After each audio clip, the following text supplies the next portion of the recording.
যাৰ হয়তো কোনো আদৰ্শ নাই তেওঁলোকে ৰাজনীতি কেনেকৈ চাব লাগে মই ভাবোঁ যে যাৰ কোনো আদৰ্শ নাই তেওঁলোকে ৰাজনীতিক আচলতে এই কাজিয়া পেচাল এই কথাবোৰৰ ঊৰ্ধত গৈ আমাৰ ছিষ্টেমটো চেঞ্জ হ'বৰ কাৰণে আজি ধৰা এজন ল'ৰাই পঢ়ি আছে তেওঁ লাইফত বা এজন ল'ৰাই ক'ৰবাত কিবা এটা সৰুকৈ স্বাৱলম্বী হ'ব খুজিছে তেওঁ লাইফত কোনবোৰ কথা দৰকাৰী কোনবোৰ কথাৰ সমাধান হ'লে আমাৰ তেওঁৰ লাইফটো বা সমাজখনৰ লাইফটো ভাল হ'ব সেই কথাবোৰ কোনে কৈছে সেইটো চাব লাগে এতিয়া আমি বেছিভাগ ক্ষেত্ৰতে দেখোঁ ধৰা আমাৰ চিকিৎসাৰ কাৰণে মানুহবোৰ আমি তোমাৰ পইচা আছে তুমি বাহিৰলৈ যাবা বাগানৰ মানুহ কেইজন যাব পাৰিবনে নোৱাৰিব তেওঁলোকৰ ভাৱে কি লাগিব গভৰ্ণমেণ্ট হস্পিটেলকেইখন ভাল হ'ব লাগিব ভাল মানে বিল্ডিংটো ভাল নহয় ভিতৰৰ গোটেই ব্যৱস্থাখিনি ভাল হ'ব লাগিব আজি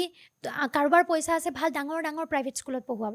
সাধাৰণ যাৰ দুবেলা দুসাঁজ খোৱাটো কষ্টকৰ তেওঁলোকে প্ৰাইভেটত দিব নোৱাৰে তেওঁলোকৰ বাবে গভৰ্ণমেণ্ট স্কুলত ভাল শিক্ষক লাগিব শিক্ষক পৰ্যাপ্ত হ'ব লাগিব তেওঁলোকে শিক্ষাদানত ব্যস্ত থাকিব পাৰিব লাগিব